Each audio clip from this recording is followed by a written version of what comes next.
Dig that, bro.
Our Father which art in heaven, Our Father which art in heaven, hallowed be thy name. hallowed be thy name. Thy kingdom come, Thy kingdom come, thy will be done in earth, thy will be done in earth, as it is in heaven. as it is in heaven. Give us this day our daily bread, Give us this day our daily bread, and forgive us our debts, and forgive us our debts, as we forgive our debtors. as we forgive our debtors. And lead us not into temptation, And lead us not into temptation, but deliver us from evil. but deliver us from evil. For thine is the kingdom, For thine is the kingdom, and the power, and the glory, and the glory, forever. forever. In Jesus' mighty name we pray. In Jesus' mighty name we pray. Okay, I believe Brother Tim, you had a question? Yeah. We'll start in-house first. And,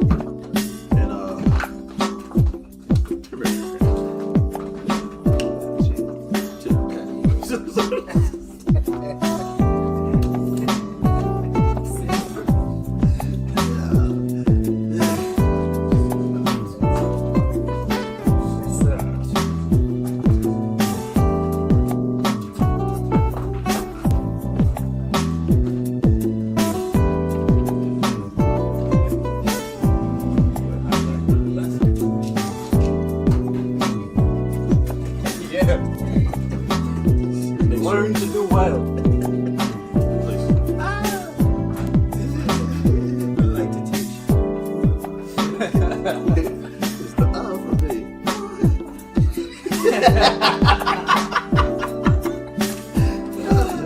This guy. Oh, you know what?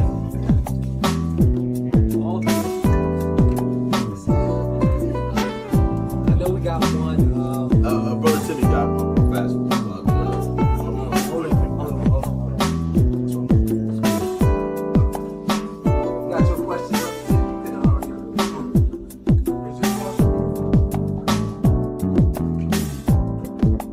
Good. Is everything okay? Okay, yeah, we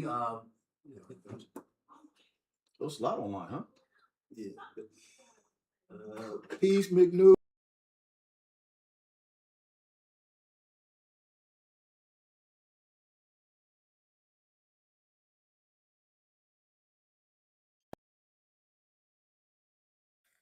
We here. Oh,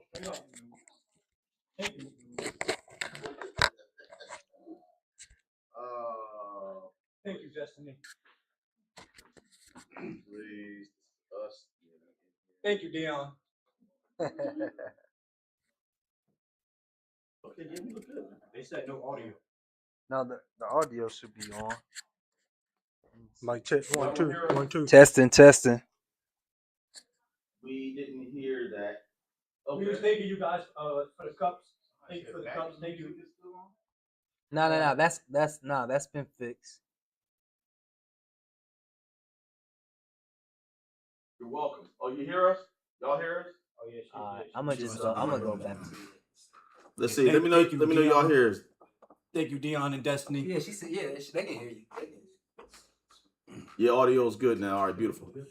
Okay, we on it. Doggone it. You can ask the question. All right, Tim, go ahead. Ask the question, Tim. I Brother know I Tim. was asking before, but the Lord used a she, her, as wisdom and proper. Is it possible that that same terminology using Songs of Solomon, as far as like in Songs of Solomon, the Lord married Israel. Mm-hmm. Married Israel. Could that be the same terminology as in Proverbs as when he used wisdom as she or her? Yeah, wisdom is likened to as a female. Right. Okay. Okay. So that's what I'm saying. That I know in Proverbs, you'll always use her or she Right. and as wisdom. Wisdom. Yeah. Right.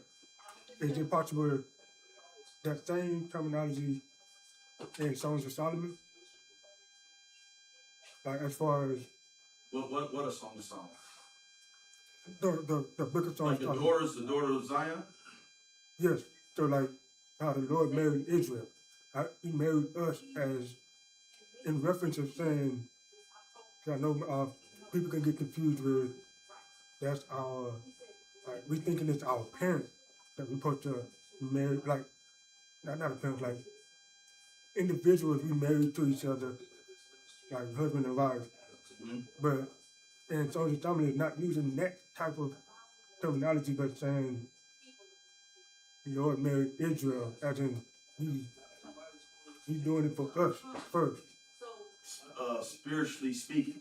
Yes. They say you gotta get away from the literal and then understand the spiritual and the terminology that's coming in behind it. As far as Songs of Solomon is concerned, you know, that's a letter, you know what I mean, to Israel as a nation, you know what I'm saying?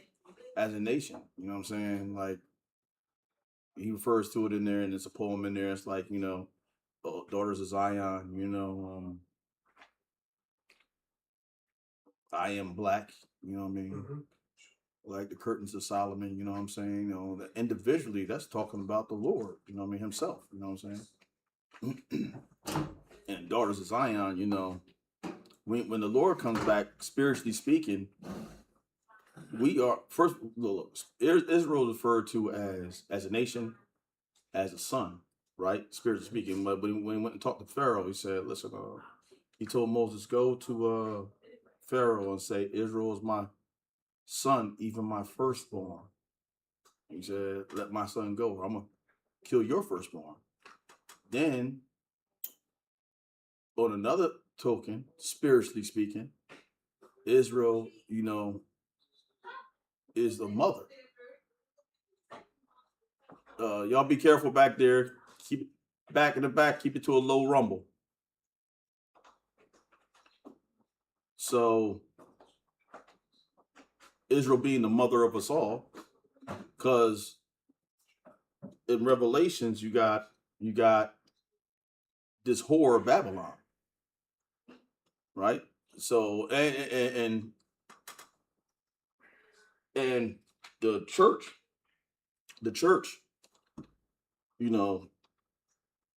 there's a Catholic church out here that says she's the mother church. Right. You see what I'm saying? So within context, you guys see how it is. Then Israel's a bride. Revelation 19. You know what I mean? The bride had made herself ready for the. You know what I mean? So now you see. So when you're dealing with it, when you're dealing with now wisdom. You know what I'm saying? That's like like it says in Romans, not Romans, but was it Proverbs chapter 8? Yes, sir. Wisdom speaking. You know what I'm saying? It's referred to as like I wisdom. Let's turn it real fast. Yeah, Let's get to it.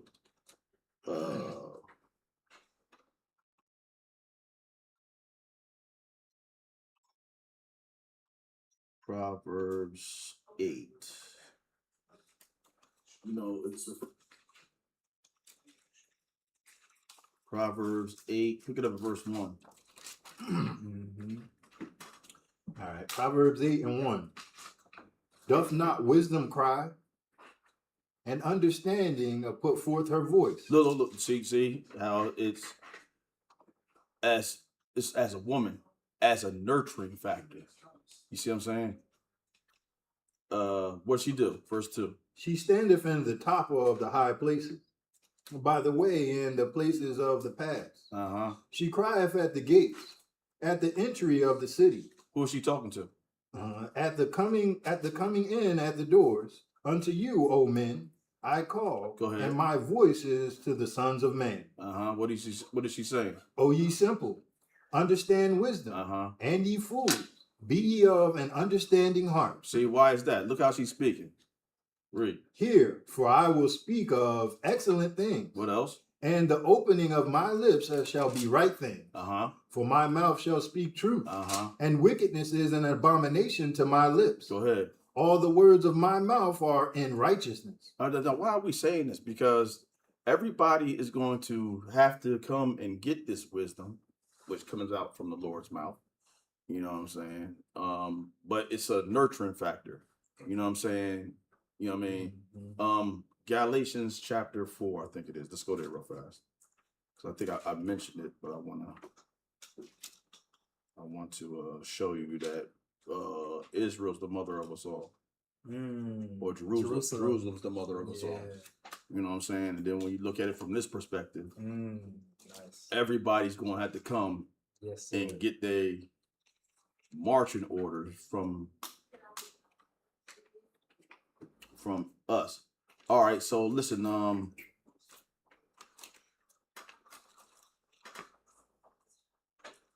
pick it up at verse 24. Pick it up at verse 24. Galatians 4. Galatians 4. Chapter 4. Chapter 4 and verse 24. Then we're going to go to Proverbs chapter 4. I got you.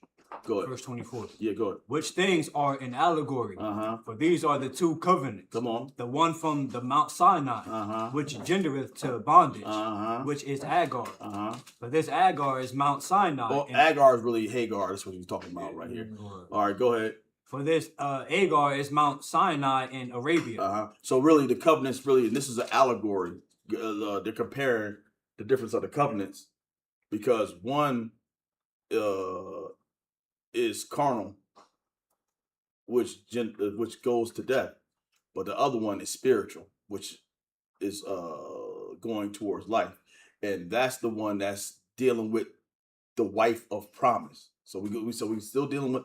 So Hagar wasn't the wife of promise, but she was given to Abraham to fulfill something that God said what he was going to do, trying to like rush the process. That was carnally. So although it's a woman, I think about it from the perspective that we're talking about with the women. You know what I'm saying? The woman, it was going to come through the woman. So if we're looking at like the wisdom aspect, you can't get it carnally. You got to get it from the promise, from the wife.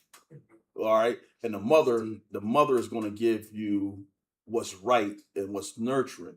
So on a national aspect of the situation, Israel or Jerusalem is the mother. Is the mother. All right. Man. Where the promises are going to come from. So watch this now. So 25. Which things are an allegory for? These are the two covenants. One from Mount Sinai, which gender unto bondage, which is Hagar. For this Hagar is what?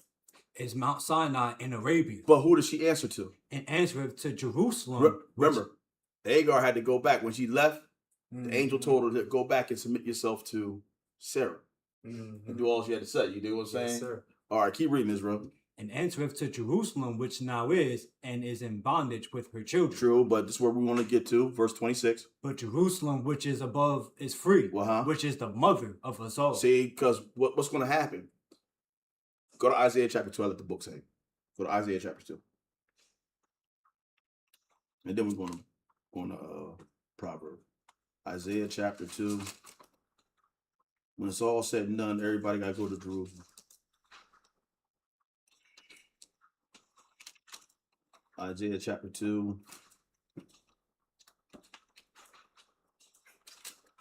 And pick it up at verse 2. 2 and 2. Yep.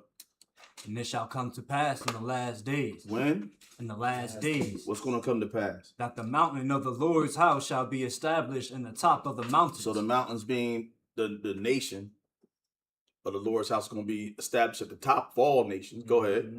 And shall be exalted above the hills. Yeah. And all nations shall flow unto it. Everybody's going to flow unto it, right? Keep reading.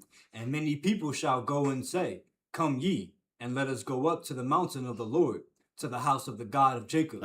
And he will teach us of his ways, and we will walk in his paths. Where is that going to be at? For out of Zion shall go forth the law. And what? And the word of the Lord from Jerusalem. See how that's going? Remember, Jerusalem, that's the mother of us all. Yes, sir. You see what I'm saying? So now look at it from that aspect. So now last verse, go to Proverbs chapter 4. Proverbs chapter 4.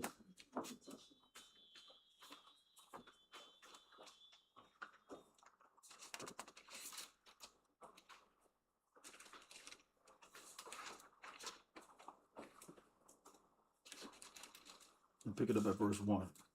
Proverbs 4 and 1. Yep. All right, I'm gonna jump in. Go ahead. Hear, ye children, the instruction of a father, and attend to no understanding. But who's your father? Ain't the Lord your father? Yes. All right, just peep now. Peep where I was going. Go ahead.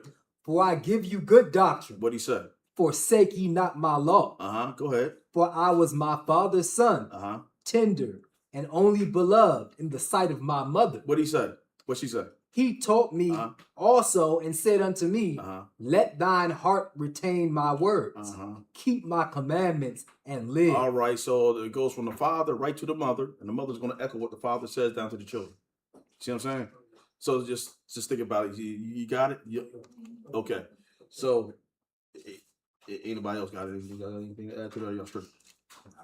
All right, pretty much. That's good? Oh, yeah. All praise to the Most High. Yeah. All right.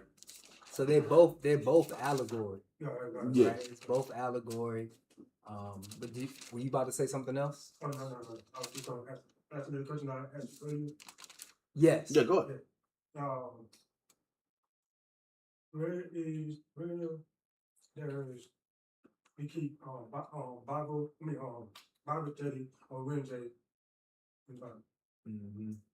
He was asking if there's anywhere in the scriptures does it command us to keep a midday Wednesday Bible study? Oh, yeah.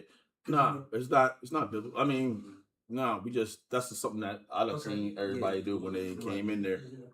As just a part of, keeping the Lord in your forefront. Right. He commands us to have a holy convocation on the seventh day, but you worship God 7 days a week. You dig what I'm saying? And just so you can keep in abreast. You know what I mean? Because you got 6 days where you in hell all. You know what I mean? You in this world where they're not even thinking about God. So, you know, it's just a way for us to have an outlet to keep it, you know, at least in the center of the week, you know, and the end of the week. And then you need to have something in the beginning of the week to start this off. You know what I'm saying? So, you know, just the more you with it, because Proverbs 1, I mean, not Proverbs, but what does it say? Psalms 1 tell us, blessed is the man that walketh not in the counsel of the ungodly. You know what I'm saying? Stands in the way of sinners. You know what I mean? Your meditation is in the heart. You meditate in the word of God day and night, and you're going to be like a tree. So that's what that is. Yes, sir. Yep. Yeah. All right. That's cool. I think, do we have anything else? Sister Nicania, you had a question? Yeah, you know what I asked you about? Yes. Oh, you just need to say it for the people that. Well, I can just direct. It picks it up because we using the thing. Yeah, you could just turn it. Yeah. All right, so. Yeah. Thanks. Go ahead, sister. Pretty much what I was asking brother about was that we as women are feeling hopeless, and that we didn't like the fact that we integrated. We didn't like that fact. So I was saying I'm speaking up for women. I don't know if So you the mouth of the women for all over the world now. Well, this is not. Go ahead. Well, our nature is to want to be protected and safe. To me, that's a priority for us. And I know men feel the same way. They want to protect and be safe, right? Providers and provide safety.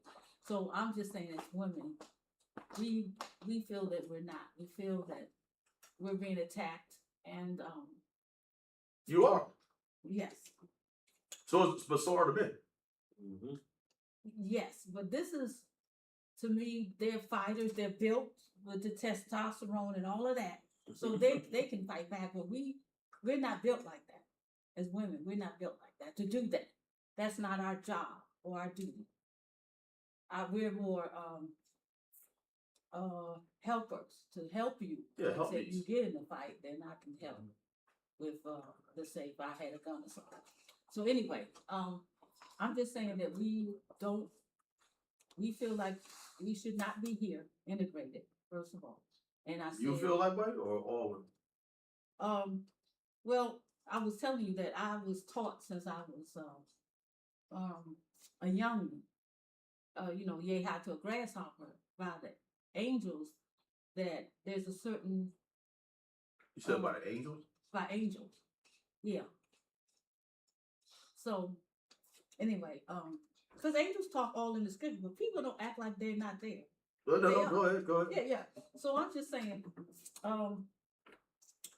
that we as women feel that we're under attack, and that the men are more concerned about the testosterone, how big they are, how their hair looking, and come out in the streets and showing their new outfits on and all of that.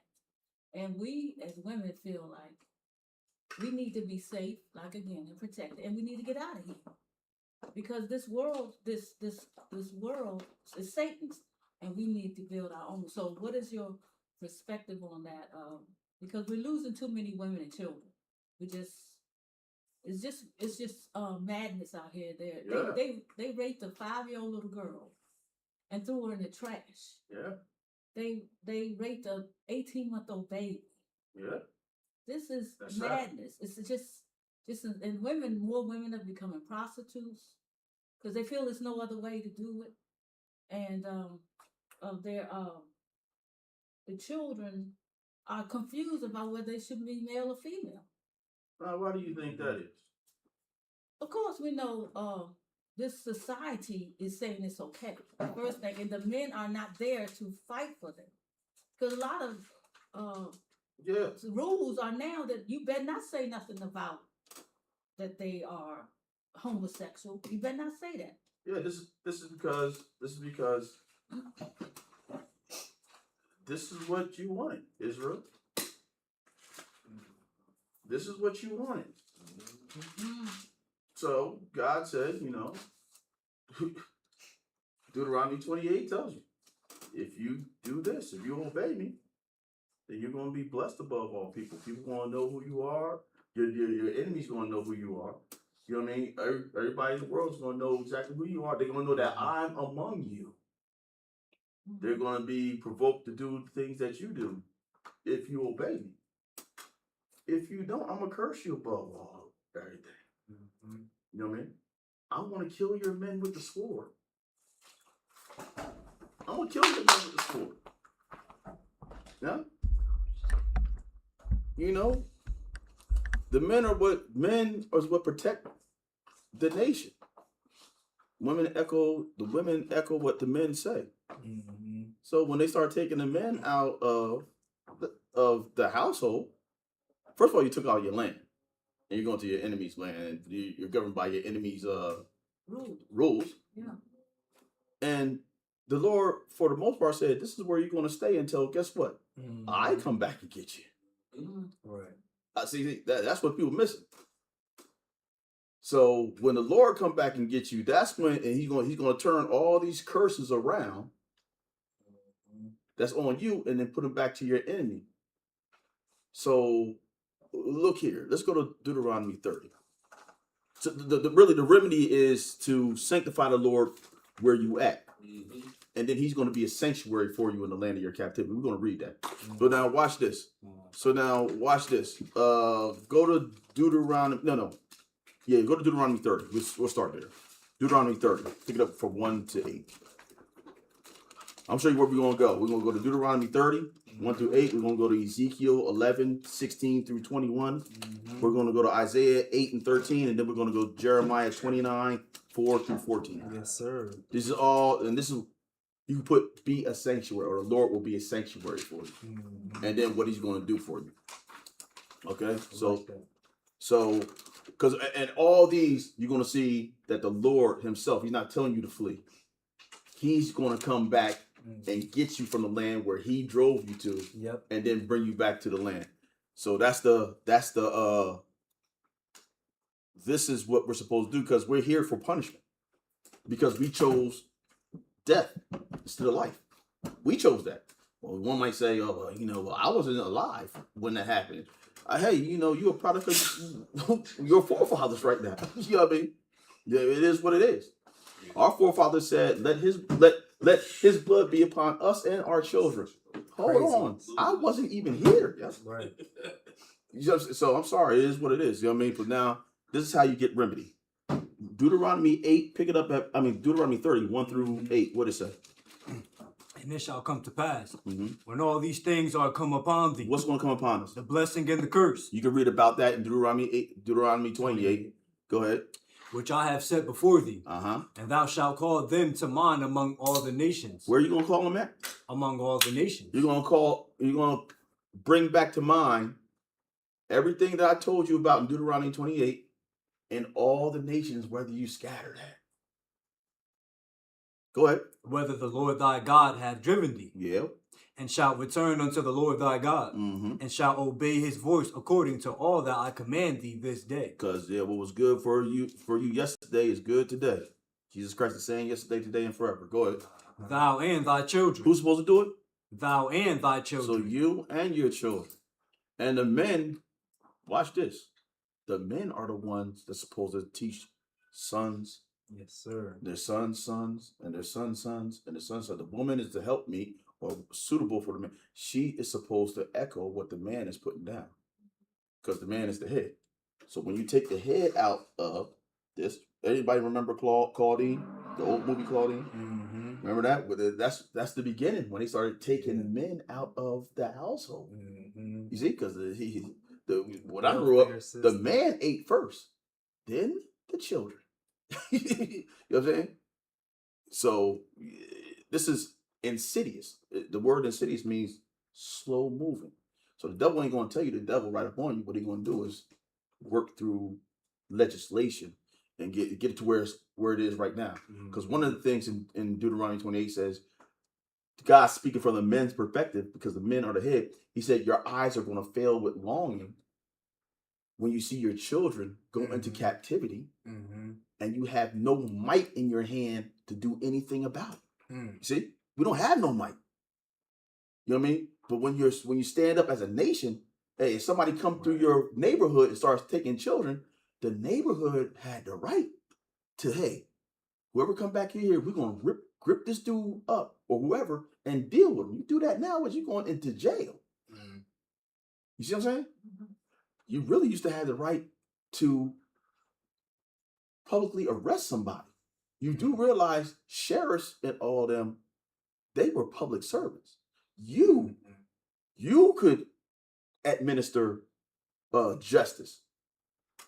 Remember they had gunfights? Yeah. The sheriff sit right there, they shoot out, and then guess what's gonna happen? The sheriff gonna come get the body, and then they're gonna go do it because you destroy somebody's honor and stuff like that. We far removed from that.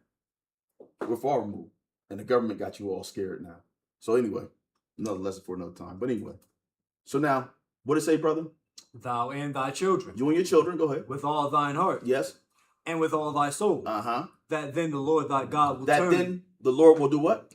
That then the Lord thy God will turn thy captivity. So now your captivity is going to be turned over. Go ahead. And have compassion upon thee. Yes. And will return and gather thee from all the nations. No, you're going to flee from all the nations. He will return and gather thee from all the nations. The Lord is going to return and gather you from all the nations. Why? Because Babylon or bondage is all over the world. That's right.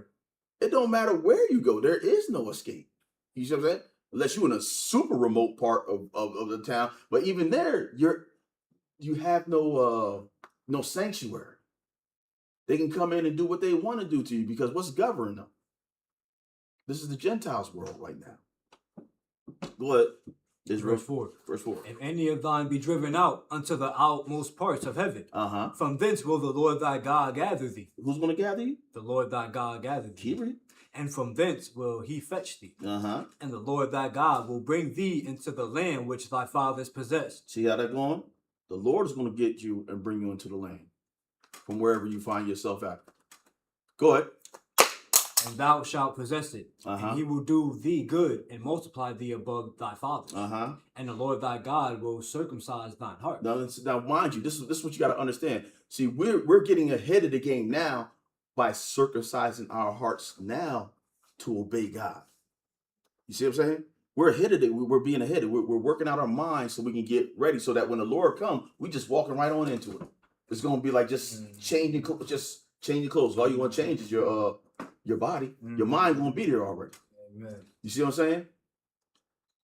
When you get to Ezekiel 20, he's going to tell you he's going to gather all the rest of Israel, bring them into the wilderness, and there he's going to purge out the rebels because no one is going back into his land thinking crazy. Right. You see what I'm saying? So the purging going to be in the wilderness, just like he did. They got purged out in the wilderness when he brought them out, our forefathers out of Egypt. You see what I'm saying? Before they went into the promised land. The whole generation that acted crazy, they all died off. Only two made it in. Caleb and Joshua. You see what I'm saying? From that generation. Okay, where else? Keep reading. Verse 6. And the Lord thy God will circumcise thine heart and the heart of thy seed, to love the Lord thy God with all thine heart and with all thy soul, that thou mayest live. And the Lord thy God will put all these curses upon thine enemies and on them that hate thee, which persecuted thee. Because we can't do nothing now. We can arm up. You can arm up. You can try to arm up against the Gentile, but it's not happening. You can try to fight against the Gentile. They have too many weapons. And God ain't going to let you win. Because you're not doing it his way. Keep reading. Verse 8. And thou shalt return and obey the voice of the Lord, and do all his commandments which I command thee this day. Very good. So that's what we got to do here in the land of our captivity. And guess what? He will be a sanctuary for you. Let's go to Ezekiel chapter 11, verse 16 through 21.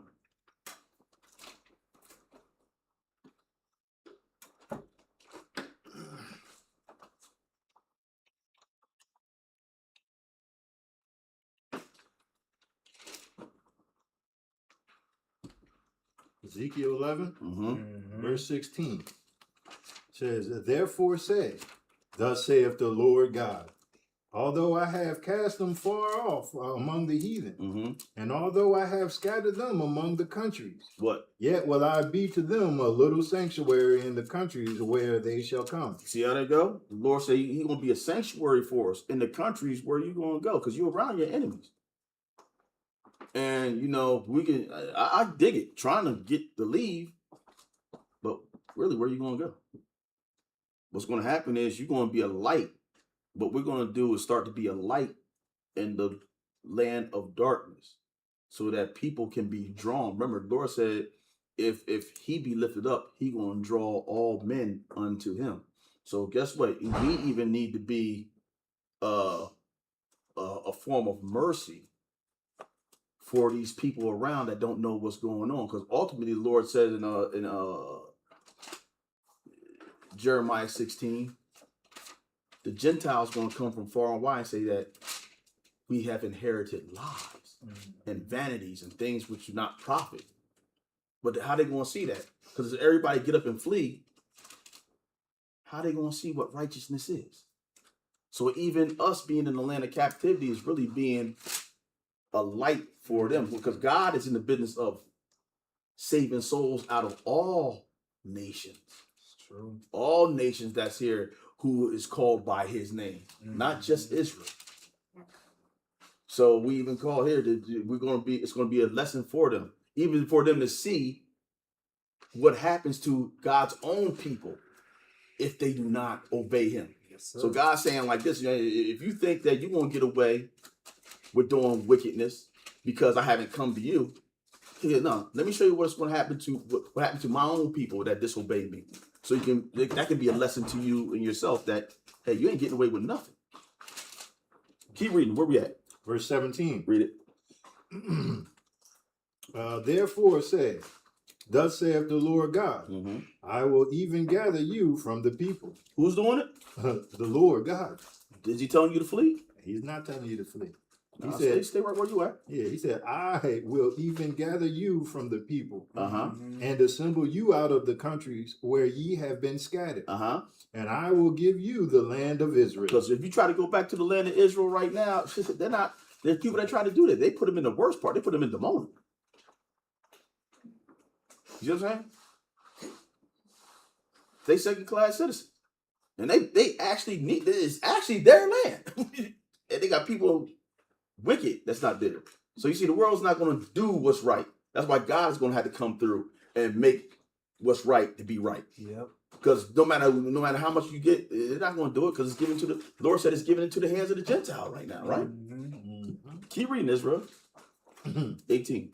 And they shall come thither, and they shall take away all the detestable things thereof, and all the abominations thereof from thence. So that's how we're sanctifying ourselves. That's what we're doing now. We're sanctifying ourselves. We're taking away all the detestable things that God don't like right here in the land of our captivity. When I go to work, hey, I work from Sunday to Friday morning. When Friday night comes down and the Saturday night, hey, don't ask me to come into work. Are we giving overtime? Don't think about it. When the high holy days in their season come, hey, I'm not working. Well, you don't got no time. Hey, guess what? I don't have no time. I'll tell you what's going to happen. I'm going to take my religious right, and you ain't got to pay me nothing. I'm not coming to work. Right. That has been established. And guess what? God will give me favor and has given me favor. Amen. When I took a stand on that. Yes, sir. You see what I'm saying? Because he's looking to you do that for us. You know what I'm saying? But be it according to your faith. So if you can't take a stand right here where you at, how do you expect when the great tribulation come, right, and the real hellfire is coming on?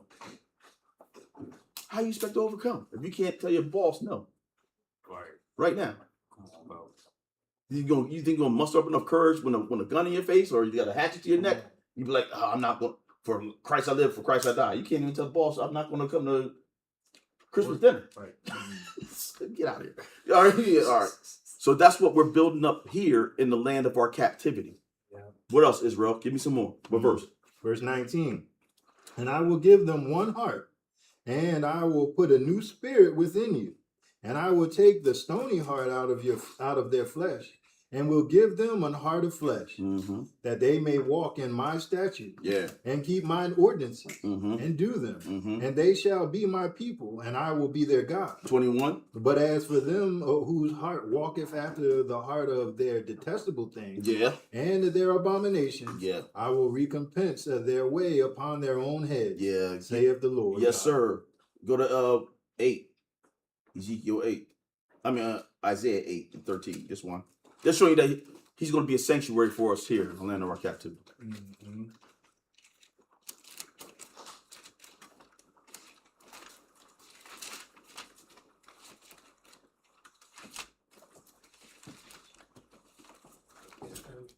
Peace, Israel. Peace, y'all. Isaiah 8 and 13. Just one verse. What did it say? Sanctify the Lord of hosts himself. What else? And let him be your fear, and let him be your dread. Oh, I'm sorry. Verse 14. Verse 14, and he shall be for a sanctuary. How's that going to happen? When you sanctify the Lord here. While I'm here, while I'm in my wicked city, my house is going to be a light all around him. Mind you, the Lord said the angels of the Lord surround and encamp them that fear him to do what? To deliver them. We had a high holy feast in the middle of North Philly. They was rioting all around North Philly. Rioting, they were daggone taking looting all right down the street. It never touched us. Nope. Because he was a sanctuary for us. Yes, sir. In the land of our captivity. While we were having a high holy day over there. I didn't even know that was happening. We didn't know. Yeah. I didn't even know Until that was afterwards. Cops and everything around there, people, it was all crazy. It was afterwards. Not even 5 blocks up the way. You see what I'm saying? So it's like, so God can help you where you at. You know what I mean? Where you're here. What you do is you get your family right. You say, fine, you walk not according to the ways of this world around people. You know what I'm saying? Because you got to be a light here. The Lord said he calls you to be a light. Where? In the world. Wherever you scattered yourself at. Matthew chapter 5. We are the salt of the earth and we are lights. So he said, let your light so shine. So men can see the light, see your light and what? Glorify your Father in heaven. So you got to be here so you can show somebody the right way to go. And God is going to help you. Well, all right. So he shall be for a sanctuary, but what? And he shall be for a sanctuary, but for a stone of stumbling and for a rock of offense to both the house of Israel, for a gin and for a snare to the inhabitants of Jerusalem. All right, very good. Last place for what we're supposed to do. Let's go to Jeremiah when they went to captivity. Jeremiah 29 and 4 through 14. Because even when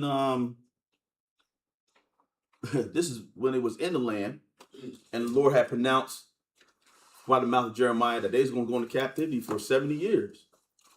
You know, they in the land, so they feeling a little bit more proud and pompous because they close to the land. They like, man, we ain't going. And Jeremiah's like, yo, listen, don't let them false prophets tell you different, man. You are going into captivity. And they was feeling themselves. And like, oh, well, you know, they go into captivity. And then even in captivity, they had false prophets saying, hey, we're going to get out of captivity. Right. The Lord had to have Jeremiah write a letter to the people that is captive and say, hey, show yourself out. You're going to be here. You ain't going nowhere. Don't even try to escape it. But this is what's going to happen. This is what you need to do. Build houses, plant your vineyards, men marry your wives, to operate according to regular. And he said, hey, I'm going to be a sanctuary for you here. And guess what? And pray for the peace of the city. But you ain't going nowhere until I come back and get you. You see what I'm saying? So this is what happens. So let's go. 29, 4 through 14. What is that? I got it. Verse 4. Yeah. Thus saith the Lord of hosts, the God of Israel, unto all that are carried away captives. Who did it? Whom I have caused to be carried away from Jerusalem unto Babylon. This is the Lord's doing. Right. So, you know, go ahead. Build ye houses. Build houses? What else? And dwell in them. Stay there. Go ahead. And plant gardens. And eat the fruit of them. Yeah. Take ye wives. Yeah. And beget sons and daughters. And take wives for your sons. Yeah. And give your daughters to husbands. That they may bear sons and daughters. That ye may be increased there and not diminished. Yeah, so, you know, operate in the right way amongst these captives. Show them what righteousness is. I don't dress like you. I don't look like you. Or you know what I'm saying? So it's like, all right, well, I operate differently from you. You know what I'm saying? Another place we might say we may do the same thing, but we don't do the same thing. It's tough. You know what I mean? We might do the same. Yeah, I drink. You know what I'm saying? I used to smoke too. You know what I'm saying? Because smoking ain't gonna get you into the lake. Breaking God's law is gonna get you into the lake. You drink and then break God's law is going to get you into the lake. You become a drunkard and not handle your business, keep God's laws out of your mind. You're going into the lake, not drinking. The Lord Himself, the Lord. I hate to say this, but I mean, sometimes we got to go a little bit deep just to make things right. The first miracle that the Lord did was what? Turn water into wine. So now the Lord promoting you to daggone sin. Right. He said, I came eating and drinking. Call me a gluttonous man and a wine bibber. Right. You know what I mean? John, he said he didn't do it. John was a different dude, man. Ate wild honey and locusts. I couldn't get past the crunch. You know what I'm saying? I can't, that's just me personally. You know what I'm saying? I had to be real hungry. I would be real hungry. Straight up. You know what I'm saying? But, You you know, know. to start looking like a rotisserie. Right. Word. Right, straight up. But nonetheless, he said, John wasn't doing none of that. And you said he had a devil. Because people just don't want to listen to God. That's the whole point. The whole point of getting that. No matter how I come, you're not going to listen to me. So that's what you're getting to. So John was different. Jesus, he was more common. And people still don't listen. But anyway, so what else he said? Verse 7. And seek the peace of the city. So while we're here, seek the peace of the city. We know that everything is going to come to destruction. Everything, because it's written. But while you here, Lord, pray for the peace of the city. Because wherever there's peace at, hey, if you there, then hey, peace is going to come back to you. Right. You know, when stuff start getting real bad, who's it going to hit first? Israel. Exactly. You know what I'm saying? So you're going to pray for the peace of it. Besides, rulers are not a terror to those who are doing righteousness, like the book say in Romans. They're all God's servants. So yes, there's crooked police, there's crooked cops, there's crooked everybody. But guess what? He said, if you're doing good, guess what? God holds all of them in his hand. And he don't need a righteous person to come and do you in. He'll use a crooked one to do you in, just like he used the angels. Long lesson, another lesson for another time. So what do you say, brother? And seek the peace of the city. Yes. Whether I have caused you to be carried away captives. Why? And pray unto the Lord for it. Keep going. For in the peace thereof shall ye have peace. Now, why is he saying this? Because even in captivity, after the Lord done told him, you're going in, there's going to be hard-headed people there that's still going to try to get out of what God done told them to do, and even start trying to provoke the people to really rebel against God. Verse 8, what does it say? For thus saith the Lord of hosts, the God of Israel. What? Let not your prophets and your diviners that be in the midst of you deceive you. What? Neither hearken to your dreams which he calls to be dreamed. For what? For they prophesy falsely unto you in my name. What happened? I have not sent them, saith the Lord. What he said? For thus saith the Lord, what he that said? After 70 years be accomplished. After your captivity be accomplished, because you're going into captivity, ain't nothing going to stop you. Ain't nothing going to stop this. You ain't going to get out of it early. You're not going to. No, you're going into captivity. What else? I will visit you and perform my good word toward you. Oh, see, so after you go down, after your captivity in Babylon, all over the world is going down. Hey, and you made me a sanctuary for you in the land of your captivity. You had sons and daughters, your wives. You conduct yourself honorably amongst the captives where you at. Hey, I'm gonna come back and visit you. What else are you gonna do, Israel? And perform my good word toward you, and causing you to return to this place. What cause you to return where? To the land where you from, your nativity. Yes, sir. You're gonna be governed by your own laws. Ain't nobody gonna be able to tell you nothing. To tell you anything. If you want your house to be pink or purple, you don't need to go and beg somebody to get because a permit. A permit is a nice way of begging for something that you already have the right to do on your land. That's true freedom. We have an illusion of freedom here. Keep reading, Israel. For I know the thoughts that I think toward you, Yes, saith sir. the Lord, thoughts of peace, and not of evil, Go ahead. to give you an expected end. Yeah. Then shall ye call upon me, Yeah. and ye shall go and pray unto me, Mm-hmm. and I will hearken unto you. Mm-hmm. And ye shall seek me and find me, when ye shall search for me with all your heart, and I will be found of you, Yes. saith the Lord. What happened? Well, now what else is going to happen now? And I will turn away your captivity. Mm-hmm. What else going to happen? Gather you from all the And nations. I will gather you. In none of this, do you see the Lord saying, go and flee to your land?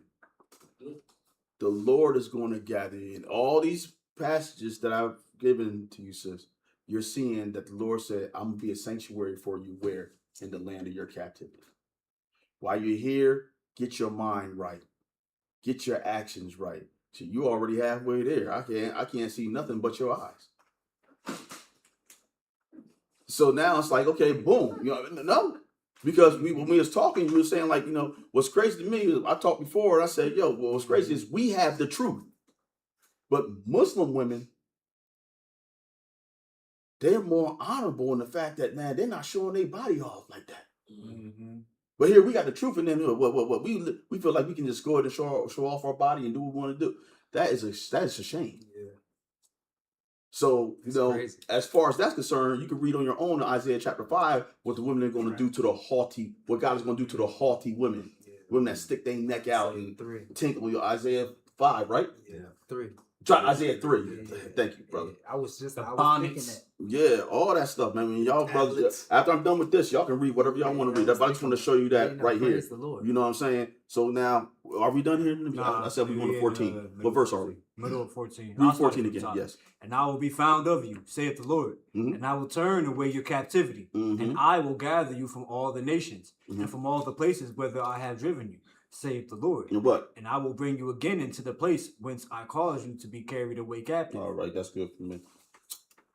So the Lord will be a sanctuary for you in the land of your captivity. Mm-hmm.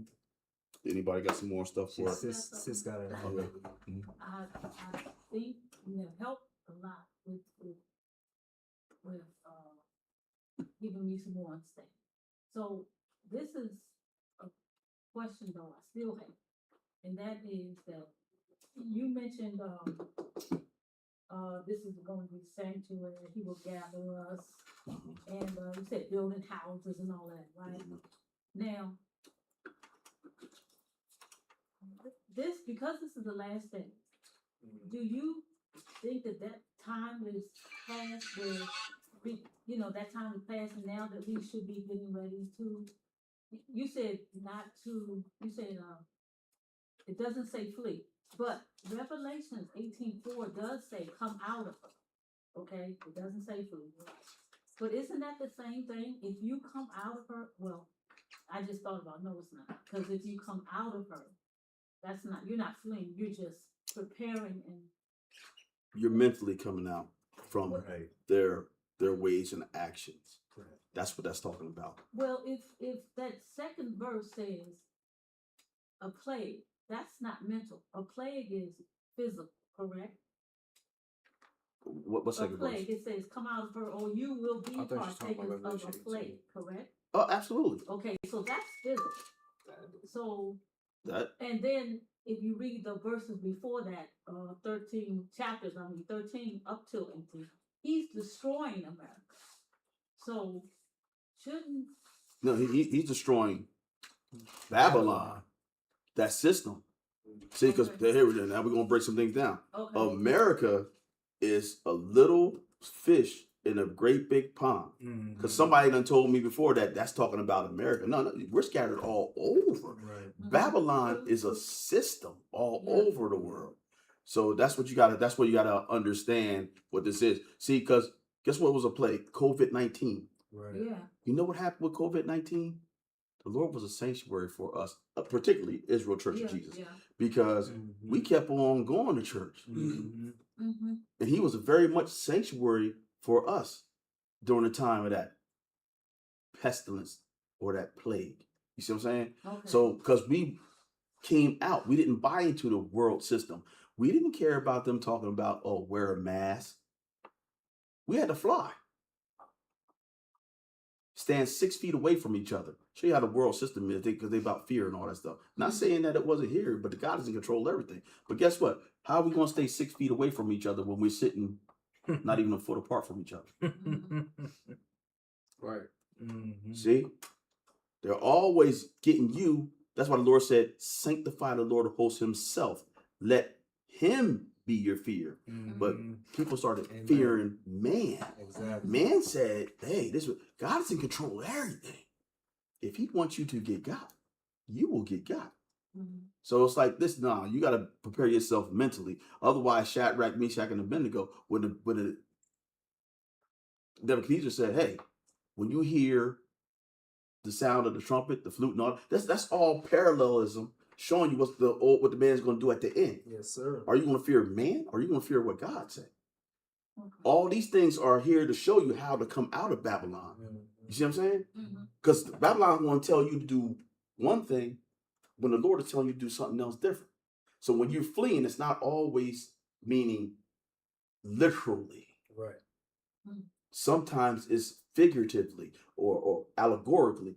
Flee from that system, that way of thinking. That's it. You see what I'm saying? So you got to know the difference, because the Lord's told you the 3 different places. I'm going to come back and get you from the places where I sent you. So if he's telling you to flee, matter of fact, the only time he tell you to flee really is with what? The abomination of desolation. Right. And that's from ground zero. That's from ground zero, because a lot of us going to be over here. You know what I'm saying? So, I mean, but still in all, we're going to flee. But guess where we're going to flee to? Where the Lord tells us to flee to. And that's that's just only the first thing. That's to the place of safety. That's the wilderness. You know what I'm saying? But that's at a specific time, though. You know what I mean? It's not now. You know what I'm saying? Right now, you're supposed to be cool. Anybody else got something to add to that? You know what I mean? Y'all got it. Yeah. I mean, yeah, sis, those are some good questions. Very good. She said she was edified, though. She said she was edified. Just, I can send you some lessons about how, because a lot of Israelites, you know, a lot of our brothers and sisters believe that Babylon is talking about America, when in actual fact it's talking about Rome. But like he said, you know, it's a system, it's a world system. Yeah. And that's exactly what we coming out of. Just like how he talked about in the lesson today about, you know, being drunk with wine. Well, we know Babylon has, you know, there's something called the wine of Babylon. Right. And that's deceived the whole world. Yes. That's why we don't conform to the ways of the world. Exactly. We don't conform to the ways of the world. And, you know, that's really spread confusion and darkness, you know, through false doctrine. That's what we coming out of. Yeah. We coming out of that system of what they're teaching. Because that's the sins that they are against the Lord by not doing what God says. That's based on their belief system. They believe they don't have to obey God because they're following Satan. That's what you coming out of. Right. You know. But it was I had a few spots in mind, but I recovered it for the most part. But we can go to Matthew 24. Because that kind of covers everything. It covers the times that we living in, right? We living in the worst times that the world has ever seen, and it's only going to get worse. So that's why we know we seeing all of this evil, this wickedness, you know, that's happening to sisters. That's really happening all over the world, no matter where you are, you know, because we living in those days, right? And why is all of this stuff happening to people? Because they not fearing God and keeping his commandments. You know, Isaiah 48 tells you that if you would have just kept God's commandments, your peace would have been as a river. Yeah. You know, and later on it tells you there's no peace for the wicked. That's true. So in that same chapter, so God knows all the drama and the hell that people are facing, you know, but the world has to realize that, hey, the world's not innocent. And because of sin, the Most High is allowing all of this to take place, right? This is punishment. It's punishment when you see, you know, people getting raped, you know, when you see people getting abducted, right? Or human trafficking. Yeah. And you see our communities disrupted and, you know, all of the crime, and it'll make you go crazy if you don't have sight of the fact that God knows it's happening. He knows it's happening, and he's allowing it to happen because the world is so wicked and don't want to turn to him. Man's doing that because they're not focused on God, and there's no peace for the wicked. Yeah. You know what I'm saying? There's no peace for the wicked. Go ahead. And if I may just land back on that real back. fast. When you read in Ezekiel 9, Ezekiel 8 shows you what Israel was doing in the face of God, like even praying and crying for Tammuz and going to secret places and doing things right in the temple. Ezekiel 9, God says he got six people with swords in their hand. They're really angels, and then the seventh one had an inkhorn in his hand, and he said, "Go through the midst of the city and mark everybody that sighs and that cries for the abomination that's going on in the city, but they have no power to do anything about it." So even while you're here, understand that God recognizes who have separated themselves from Babylon or that system and is truly vexed with what's going on around them, but they have no might in their hand to do anything about it. He said, go and mark them. That's where you're sealed from the Lord. And he said to the other six, go throughout the city and kill everybody that doesn't have my seal upon them. And start where? At the sanctuary. Start at my house first. Because we're going to get judged first. So just something to think about. God knows how you feel here. And just because we're here and have the mind to leave, I get it. Because I'm going to leave too. But it's like, where am I going to go? How am I going to do this? You know what I mean? So it's like, just, you have to endure. Yeah. And get your house right. That's it. Maybe get your house right, then maybe community can follow where you at.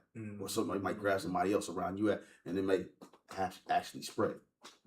But just not leave. God, as far as us leaving, God himself is going to come and get us and bring us back. That's all I got. Go ahead, Israel. Yeah, we're going to go to Matthew 24. That's exactly right, though.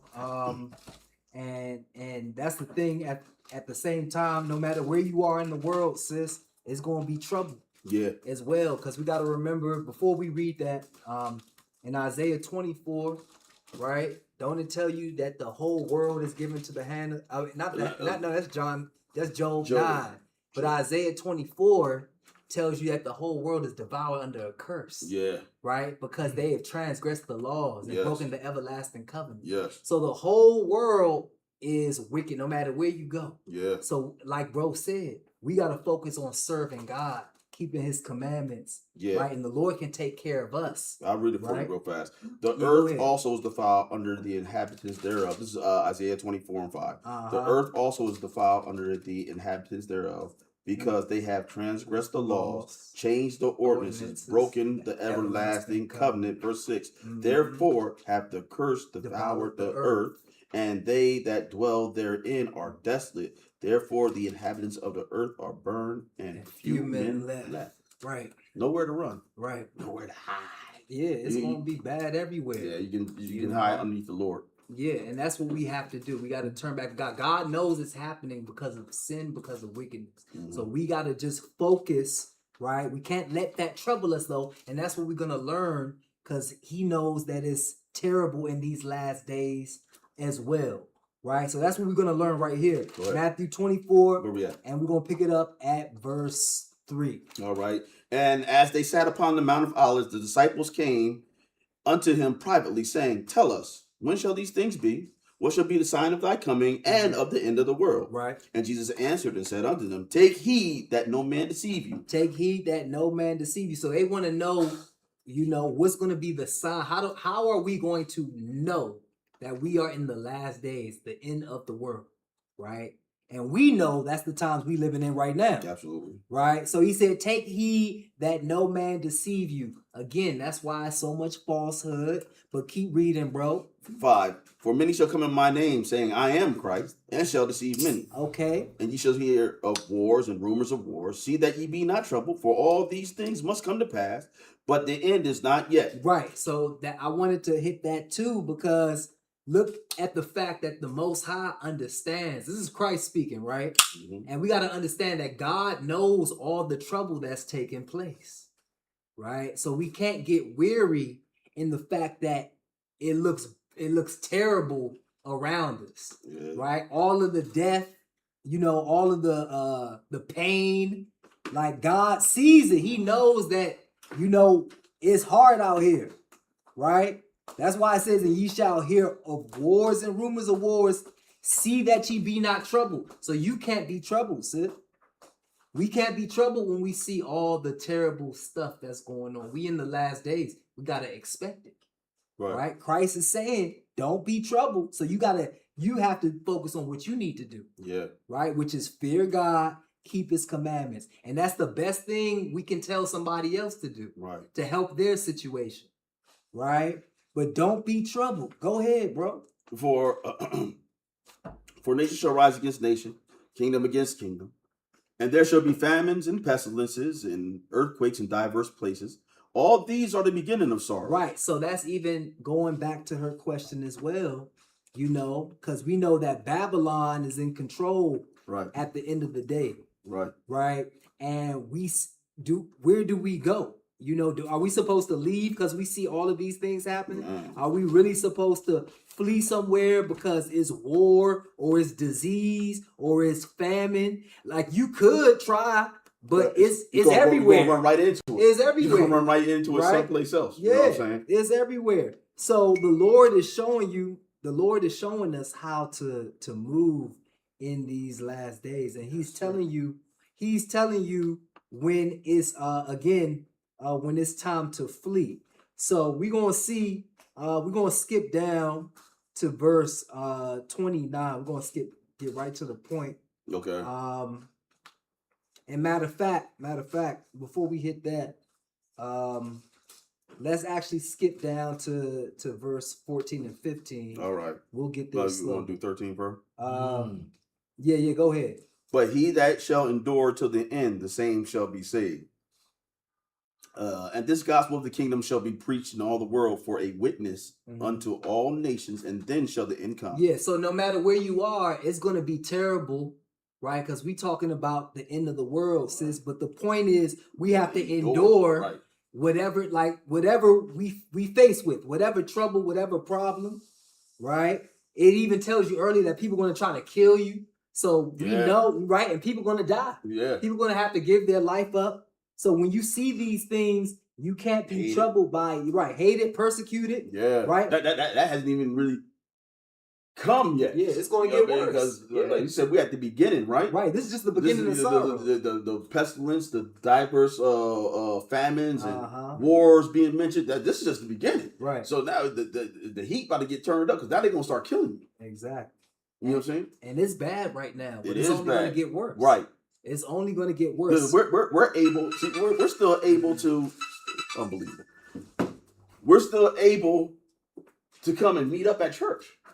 Right. Without, you know what I mean? There's going to come a time when it's nothing new under the sun where cats going to have to be fleeing like they did in the first century. Yep. We about to read about it. Yeah. So, I'm sorry. Bro, go ahead. No, you good. We have to realize what we seeing around us. Right, we cannot faint by this because it's only about to get worse. Yeah, we have to gird up and endure. So it said, "But he that shall endure to the end, the same shall be saved." Right, that's enduring, keeping God's commandments. Verse 14. And this gospel of the kingdom shall be preached in all the world for a witness unto all nations, and then shall the end come. And that's what our job is, right? That's our mission. Keep going, bro. And when ye therefore shall see the abomination of desolation spoken of by Daniel the prophet stand in the holy place, whoso readeth, let him understand.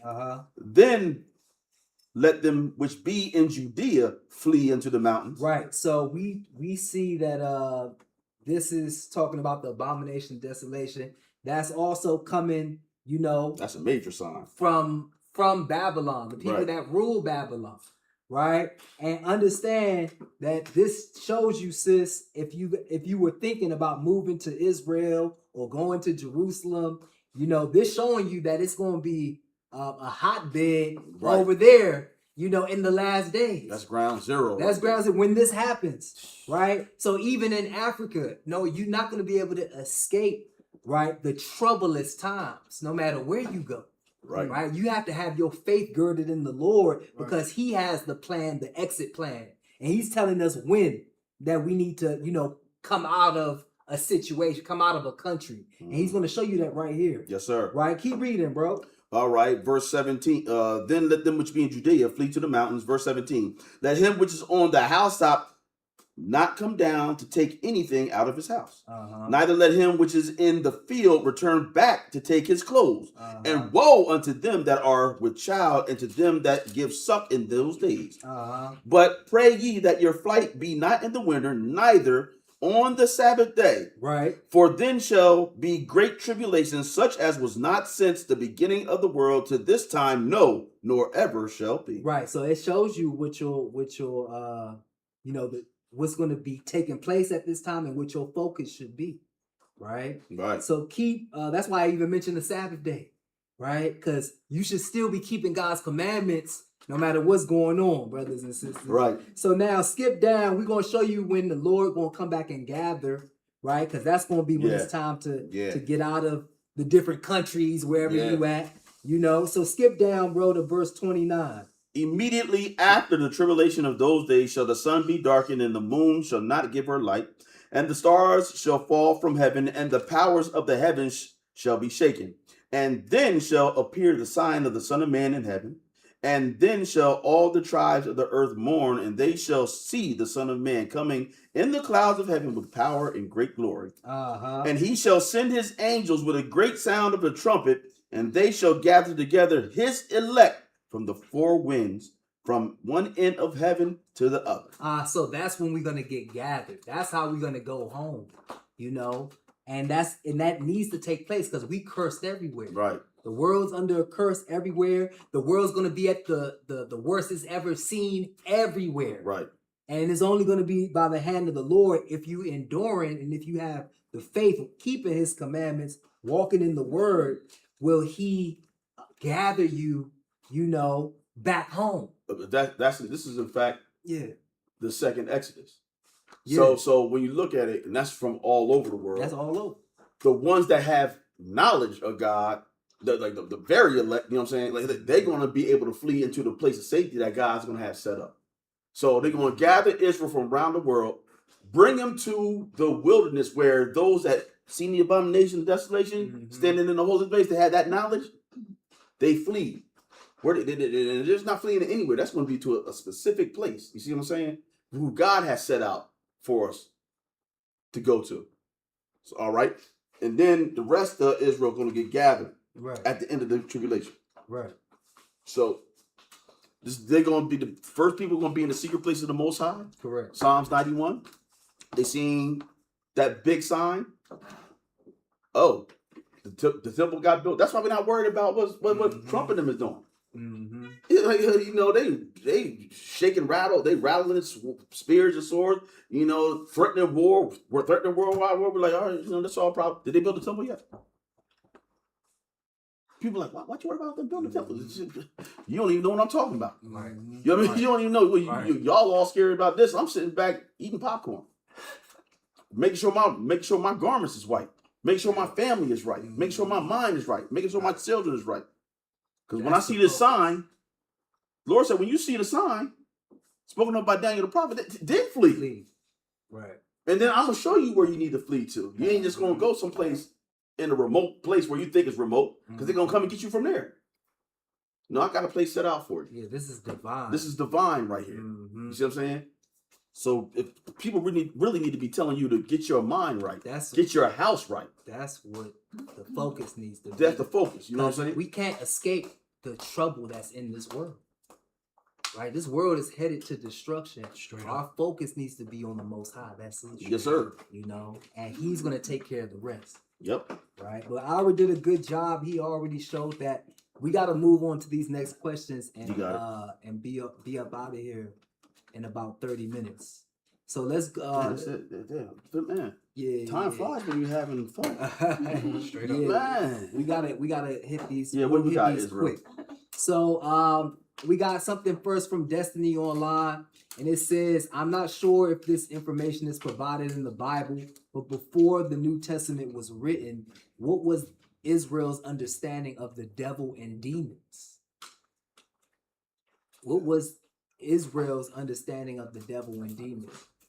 Huh? That's not the first question? Oh, okay. What's the first? Oh, she got one up top? Okay, I didn't see that one. My bad. What did it say? I was wondering okay, thank you, bro. I was wondering in 1 Peter 2:4-8, what do stones and rocks symbolize? Okay. Is that talking about the stone that the builders refused and rejected? First Peter 2:8. 1 Peter 2, verses 4-8. Oh, okay. Okay. It says, this is what it says. As newborn babes, well, watch this. I'm picking up a 1. Wherefore lay aside all malice and all guile and hypocrisies and envies and all evil speaking. As newborn babes desire the sincere milk of the word, that ye may grow thereby. If so be ye have tasted that the Lord is gracious, to whom coming as unto a living stone, disallowed indeed of men. This is talking about Jesus, but chosen of God and precious. Ye also as lively stones are built up a spiritual house, holy and holy priesthood, to offer up spiritual sacrifices acceptable to God by Jesus Christ. Yeah. So guess what? Christ is the chief cornerstone. Go to Isaiah chapter 8. We're gonna show you real fast. And when you listen to what Christ say and you become part of him, then you become a lively stone. It's the same thing. So here it goes. Isaiah chapter 8, real fast.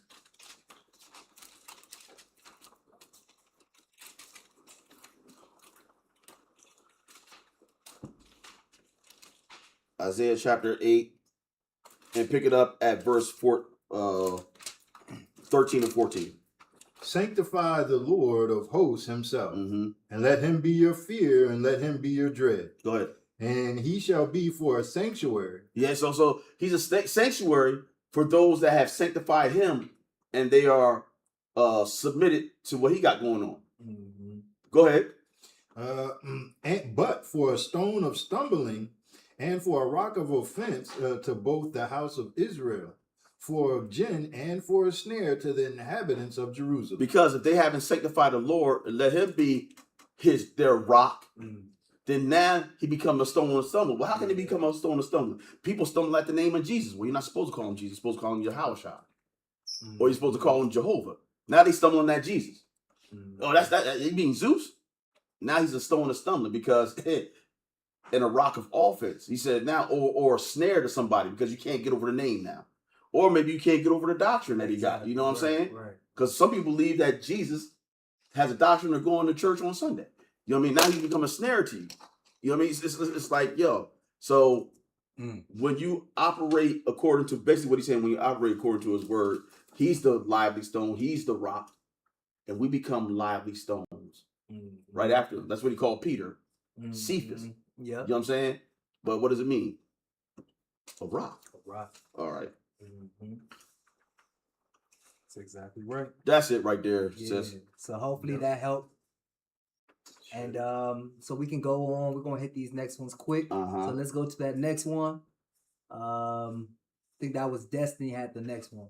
So it says again, I'm not sure if this information is provided in the Bible, but before the New Testament was written, what was Israel's understanding of the devil and demons? Man, well, demons aren't even in the Bible. Yeah, the word demons isn't in there. The word evil spirits. Evil spirits and devils. Unclean spirits. Unclean spirits also. Yeah, right? Familiar spirits. Yeah. Familiar. Demons from another language. That's where that's derived from. Yeah. Not English. So. Yeah. Right. So yeah, that's more on the Greek side of things. You know what I'm saying? So the Lord calls them devils and unclean spirits, and they understood. You can look for your own time. You can look in Psalms, not Psalms, but Samuel. When he disobeyed God, God took the good spirit off him and then sent him an evil spirit. You see what I'm saying? And the people said understood Yeah, it. they said it. You They got an said- evil spirit Yeah, from the Lord. yeah. You got an So evil. that was way before. You got to remember that we dealing with the God of knowledge, and he's been I thought it was I was thinking it too. He's been showing and revealing, his servants. It hasn't changed, right? There's nothing new under the sun. He's been revealing the truth to his servants, right? That's what he said, right? And you're right. That's what he said. He said, "I reveal. Surely the Lord will do nothing but reveal His secrets to the servants. unto His servants, the prophets." So we know it all. And Amos 3. So he's been, showing, right? Even, that. Did you want to go read the First Samuel? Yeah, it's You wanna right go here. read that? Yeah, let's go We'll read it real fast for you. There's a few examples. Yeah. So he gave him a good spirit. I really want to read the first where he gave him that good spirit, and then he took it away from him and gave it the. Verse 16. No. He gave him the good spirit first. 16 is where he took it away from him. Yeah, he gave it to David. He gave it to David, but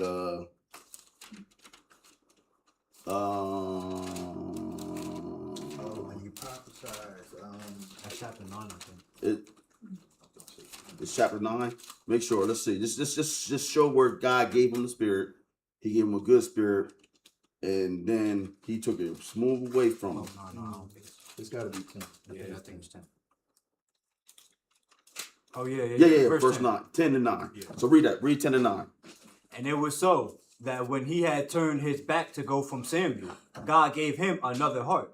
And all those signs came to pass that day. Go ahead. And when they came thither to the hill, behold, a company of prophets met him. And the Spirit of God came upon him, and he prophesied among them. All right, very good. So now when he was doing right, he was straight with the Lord. Right. When he transgressed and God was finished with him, he took that good spirit away from him and then gave him and troubled him with an evil spirit, and the people recognized it. Let's go to 16 and 13 and 14. Verse 13. Then Samuel took the horn of oil and anointed himself in the midst of his brethren. And the Spirit of the Lord came upon David from that day forward. So Samuel rose up and went to Ramah. But the Spirit of the Lord departed from Saul, and an evil spirit from the Lord troubled him. Verse 15. And Saul's servant said unto him, Behold now, an evil spirit from God troubleth thee. All right, that's good. So now, so they recognized it. You know what I'm saying? Mm-hmm. So, later on, they had David play for Saul whenever the evil spirit was upon him, and it would go away. You know what I'm saying? So I guess music does soothe the savage beast. So I guess, but they had a great understanding about that, even about the resurrection too. So Yeah. So the knowledge, it's good you mentioned the resurrection, because a lot of times we think that this stuff just started in the New Testament, when in actual fact, it was already written, Right. brothers and sisters. And even we can just read what he said about David in verse 23 right here. And it said, and it came to pass when the evil spirit from God was upon Saul, that David took an harp and played with his hand. So Saul was refreshed and was well, and the evil spirit departed from him. yeah. So they clearly knew about how to deal with, those spirits. They clearly knew what they were, and the same thing with Satan. That was with 23, 16 and 23. Yeah, y'all read 15? I didn't read 15 either. Yeah. Yeah, we read that. 13 and 14. All right. And we read 15 to show that the people. Yeah. So That's what you were saying. So watch this also. So now, with that being said, now look, just to show you how crafty Satan is, and if they knew back here to play music to drive away the evil spirit, what do you think the companies are doing now with the music in order to attract evil spirits. Right. Just put that in your thought process. That's Right deep. They Right? driving Okay. it in. Okay. They Okay. driving Just think about Come that. on, That's man. deep. Right? Yeah. All right. Movies. All right, that. Yep. Casting calls. It's just said by John Todd. He said, "Listen, man, you can go look him up on your own." Mm. But he said, in order to be in the record business, one must be an initiated witch or wizard, Mm. and you have to learn over 2,000 words, which said by any average person would be something different than what a witch and a warlock says. Mm. Just think about that. In order for you to be in the music business, let alone the sitcoms and all that other kind of stuff, that's why, like, we live in a very wicked world. And most of the people that believe in that, like actors, different actresses, they're all part of this society. Right. And they can say God in front of you, but be worshiping the devil behind you. And it's everywhere. So just something to think about. Yes. Anything else? Yeah, we'll keep it moving with that. Mhm. And of course, you guys know we can touch base with me during the week if need be. So do we have the next question? Us current believers understand that angels are ministering spirits and they can minister wickedness to humans. We understand spiritual warfare and what Satan's end will be. Did Israel have the same? Yeah, they definitely understood. Yeah. They definitely understood, sis. They gave they babies to Moloch. That's why it's in there. Anybody that sacrificed in the law, Leviticus 20, anyone that sacrificed their child to Moloch, the Lord is going to put his face again to cut them off. Mm-hmm. That was open. That's open. That's open idolatry at its highest level. So when you look at modern day abortion clinics, you see, like, you're sacrificing your babies. Well, it don't have Moloch on there, but where do you think that whole idea comes from? Right. You see? Damn. It's it's nothing new under the sun. It's just the same old soup boiled over and over again. In a different time. You know what I mean? They use that. They use the placenta. They use all that stuff, man. They be doing wicked stuff, people. Like we're not privy. A lot of people aren't privy to that because they don't take time to research and go through all that. But they're doing very wicked things behind the scenes. Because every 4 generations is where everybody just forgets the generation of old. Yeah, it only takes 2 generations. It only takes 2? Yeah. Yeah, man. It only takes 2 generations. Just think about that. It's nothing new under the sun. Because it's so funny how we used to just have. I remember bare bottoms, and these kids think that's something new. Bell bottoms. So funny, like Afros and all that stuff, man. Ain't nothing new. Platform shoes, all that stuff. You know what I mean? High top fades and all that stuff. You think that's coming back? There's nothing new. Man. There's only so many things. There's only so many things that you can do all the time. That's why they recycle the same movies over and over again. You know what I mean?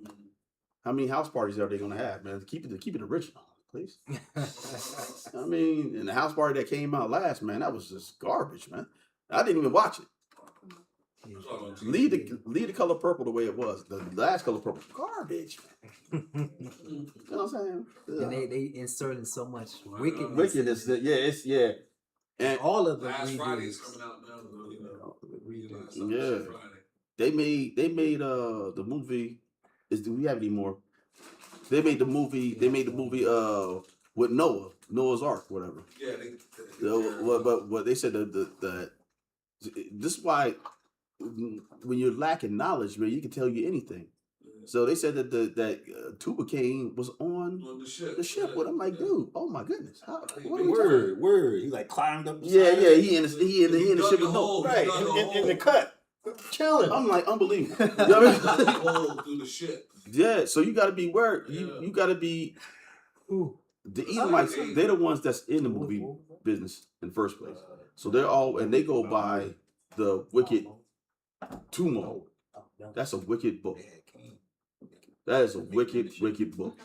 They say that Jesus. I can tell you some things that Tumo talks about that is very contradictory to what the Bible is. It's the opposite end. Sleeping with children is acceptable. You know what I mean? Lying is acceptable. Bestiality is acceptable with them. Mm. You know what I mean? Coming from the tumult. Right. Jesus is boiling in hot excrement in hell right now. Oh, you talking about the Kabbalah? The Kabbalah and the tumult, yes. Yeah. That's something because they both hand in hand. Yeah. So and this is what they go. This is what they. This Oh, is their. Real Yeah, Israelites. Synagogue of Satan. It's hard, man. Yeah, the synagogue of Satan. Jesus is the Lion of the tribe of Judah, Yes, sir. and these people that call themselves Jews don't even believe in Jesus.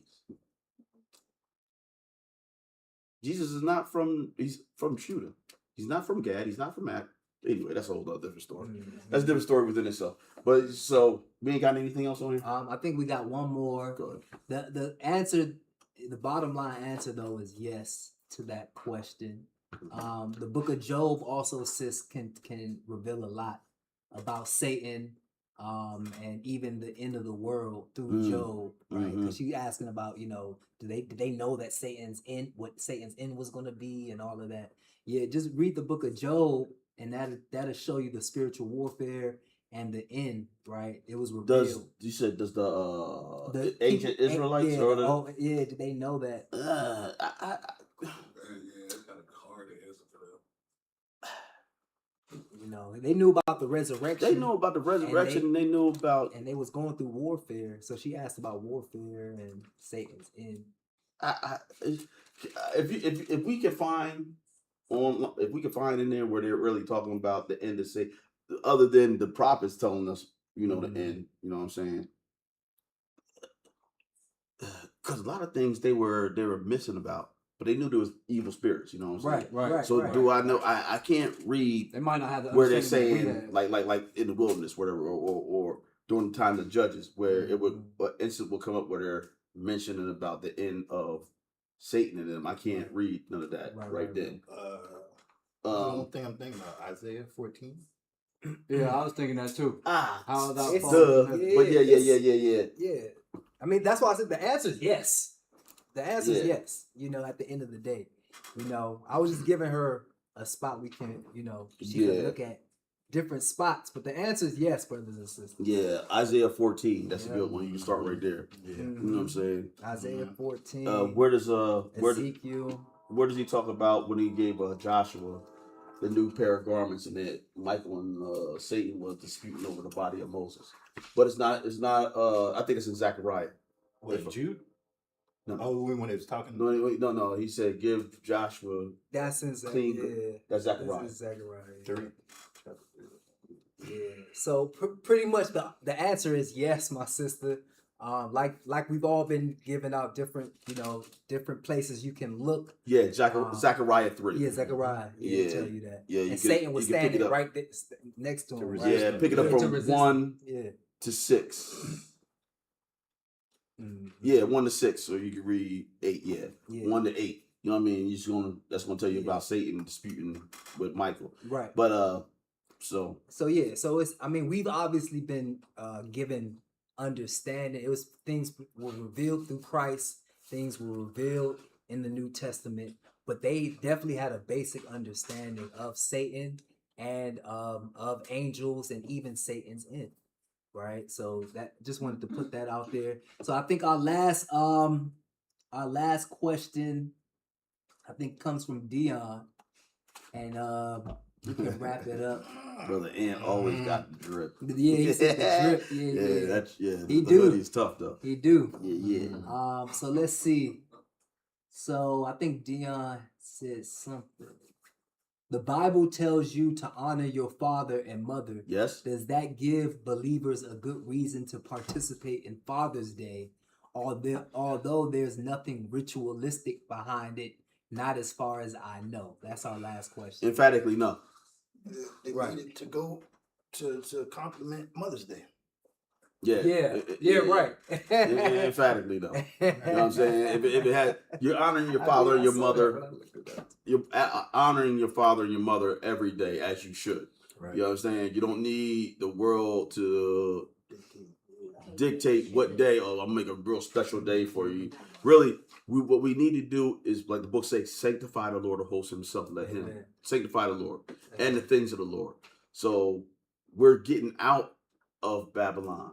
We're getting out of that. You know what I mean? Because, Mother's Day has ties to Mothering's Day, which has to do with the Queen of Heaven. So, so you got to understand, you got to get away. We're getting away from all traditions of men that make void the word of God. Yeah. You see, and we're getting away from it, because I tell people, I don't celebrate Mother's Day, and my mom knows why. She don't even call me no more behind it. She used to be all emotional and everything, be around friends. I'm like, man, listen, well, I tell you what, when you start coming here and celebrating and commemorating Passover, be zealous for Passover. Be zealous for Feast of Unleavened Bread. You say you worship God, you worship the true and living God. See, you can't have it both ways. Right. You can't see me doing what thus say the Lord and then go and come back and say, well, God, no, how can two walk together unless they be agreed? Lord said from here on out, it's going to be 5 in the house. 3 against 2 and 2 against 3, right? Man's supposed to be there in their own house. Yeah. So I was like, all right, that's that. Yeah, we don't deal with that. Yeah. We try to get away from that. And maybe with you separating yourself from that, maybe they'll inquire and be like, well, why are you doing this? Exactly. Now you have an opportunity to spread, the reason of your faith and why you believe. Very true. Very true. I still get Happy Father's Day texts, even though you don't celebrate it. So why are you talking to me? Why are you talking to me this? It's no. You can't. It's no modesty and honor. People don't respect things today. They just do. They just living off of, the world. Living off tradition, just doing things based on tradition. They're not respecting God or what he says. Or when you follow God, you can't expect people to respect it. Yeah. You know what I'm saying? But you have to honor, we got to honor God's commandments. It says honor your father and mother, right? That should be every day. Every day. Right? With Father and Mother's Days, a lot of times people use that one day, and the rest of the year, they not even caring. Right. Right? They're not even caring or honoring. Right. So this is the opposite. Right. God's commandment is the opposite. God's commandment is telling you to do it every day. And this worldly tradition is honoring one day. Right. People be thinking because you buy your father a tie one Sunday out of the year. Man. Everything's good. Man. And the father, and it's just a tie. And a pair of socks. It's a tie. A tie, bro. And fathers be feeling some type of way because y'all be going all out on Mother's Day. You know what I'm saying? You know what I'm saying? Like, Mom get a bouquet and gifts and all types of stuff like that. Yeah, it's gave me a wrench, bro. Right, you give me the whole set. Right. And the dad gotta pay for the dinner. The dad gotta pay for the Father's Day dinner. Right. He gotta drive and pay for the Father's Day dinner. It's like it's wild money right here. So, Come on, right? Just one. Not a set. You know what I'm saying? Give me one wrench. I'm like, thanks. Yeah, right. You really went out. Went all out. I felt it this year. All the stops out. All I need is 24 more years. That's the whole set. Right, the whole set. That's crazy. Oh, game full of wrench with no other tools, man. Straight. Yeah, right. Not even a box to put it in. Man, gave me a flathead screwdriver. What about when I need a Phillips? You know what I'm saying? But that's not honoring. Right. That's not honoring your parents. Right. Honor is respect, and respect is based on obedience, and that's based on what God has directed our children to do, to listen, to listen and be there to help and love and care for, so. Yeah, and also, doing this, you're actually giving them honor by not forcing sin on them. Yeah. You know what I'm saying? You are. Because it's like, just because they like it or they admonish, doesn't mean that it's right. It doesn't. No. You know, you have to take a stand. So when it comes, so it's another. Let's look at Deuteronomy 13 real fast. I was going. Where's you want to go? I don't care. You want to go Somewhere first? after you. No. Go All right. after you. I go Deuteronomy 13. Let me see what the Lord see. You got to sanctify the Lord, and if anybody, let's go to verse 6. Deuteronomy 13. And 6. Now watch this.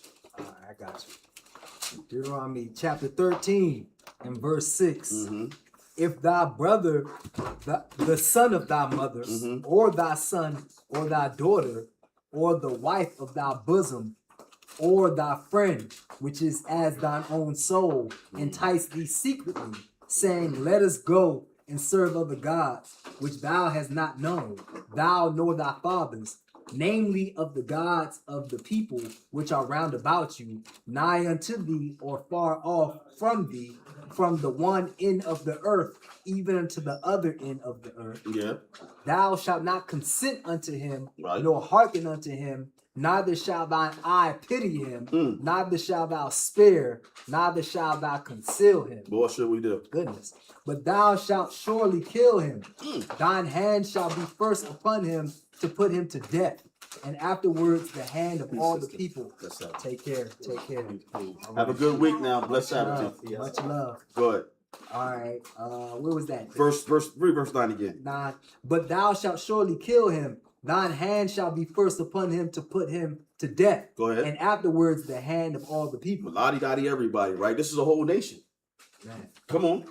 And thou shalt stone him with stones that he die. Why? Because he hath sought to thrust thee away from the Lord thy God, which brought thee out of the land of Egypt, from the house of bondage.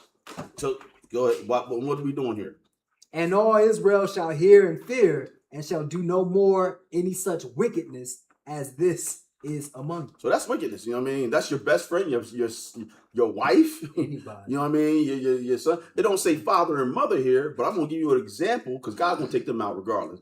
But I'm gonna give you an example of a king, Asa. Oh, I love hey, it. his mom was queen, and he removed her from being queen because she had idols. So just because she was his mother doesn't mean that she get a pass. Exactly. You know what I mean? Because really it's worthy of death, but I don't think you're supposed to put your hand upon your father like that. Not how the Lord's going to take him out, but he did remove her from being queen. Mm-hmm. You know what I mean? So, where's that at? First Kings. Was it 14 or something like that? Yes, I think it is. Somewhere around Jeroboam. Asa. 15. 15. 15. Okay. 15. And let's look at it real fast. Pick it up at verse 9. 1 Kings 15 and 9. Because the Lord said, 1 Kings 15 and 9. 9 to 13. Because the Lord says in another place when he's in the Gospels, he said, the people came to him and said, Lord, your brother and your mother is looking to speak with you. And then the Lord replied and said, well, who is my mother? And who is my brother? And then he turned to the disciples and said, but those that do the will of my Father in heaven. So he draws the line there. You know what I mean? Because if your mother and your brother are not serving the Lord, he's like, man, hey, you gotta draw the line. You know what I'm saying? Yeah. 15 and 9. What is that? It says, and in the 20th year of Jeroboam, king of Israel, reigned Asa over Judah. Okay. And 41 years reigned he in Jerusalem. And his mother's name was Maacah, the daughter of Abishalom. That's his mother's name. Go ahead. And Asa did that which was right in the eyes of the Lord, as did David his father. Well, what is right in the eyes of the Lord? Let's see what he did. Go ahead. And he took away the Sodomites out of the land. He took all the gay people out, first of all, out of the land. Because that's not right in the sight of the Lord. Message. You read it here first. You know what I'm saying? Right. I know they happen to be in Pride Month. Pride that got Sodom fried. Come on, bro. Yeah, God left you an example of what's going to happen to people that keep this same ideology. So you might want to get it right. Go ahead. and removed all the idols that his fathers have made. So it did all idolatry he got out, you know, making statues and praying to them and different gods and stuff like that. He got all that out of there. What else? And also Maacah, his mother, even her he removed from being queen. Why? Because she had made an idol in a grove, and Asa destroyed her idol and burnt it by the brook Kidron. All right, so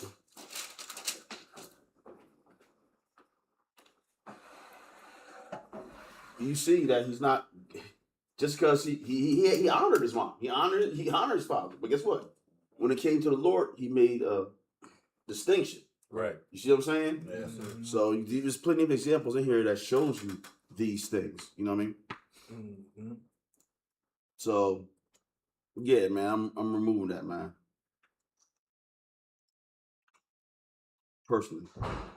So I hope that helped, Israel. Yeah. And I just want to read one thing and we can close it out. Yes, sir. Just about this, unless somebody got something else. I'm sorry. Matthew 15. First, I know, right? Said Matthew first- 15. Don't even do. I'm Bro. sorry. I know. It's getting late. Go ahead. Man. Matthew what? Man. Matthew 15. All right, I got you. No, I'm I so sorry, got you. bro. I got you. We good. Yo, you crazy, bro. I remember people used to 15. do that, yo. Yeah, go ahead. Nah, it happened. It happened. That's my got it. bad. That's my bad. All right, Matthew 15, Oh, yeah. and pick it up at verse 1.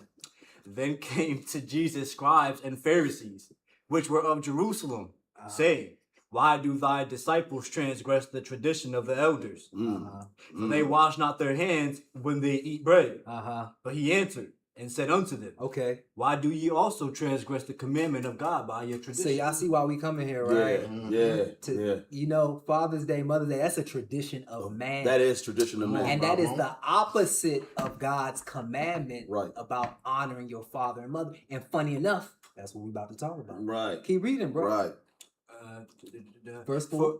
For God commanded, saying, Honor thy father and mother. See? And he that curseth father or mother, let him die the death. So that's something God is saying, do not do. Right. Don't curse your mother because you supposed, oh father, you supposed to be honoring them. Right. And clearly God's not playing about dying to death for disobedience. Right. Like we just was reading. Right. Go ahead. No, please. Because in the law it says anybody that curses his father, wishes ill will upon your father, right? That's just called ill will. Teach.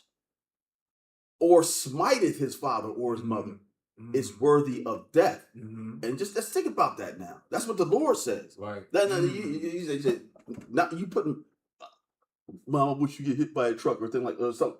Like, hey, listen, that's worthy of death. You're not honoring your mom. You're not honoring your father. I hope you go and die. Yo. Lord said that's worthy of death. Let alone if you smite your dad or your mother. And there's a lot of people that do that. Right.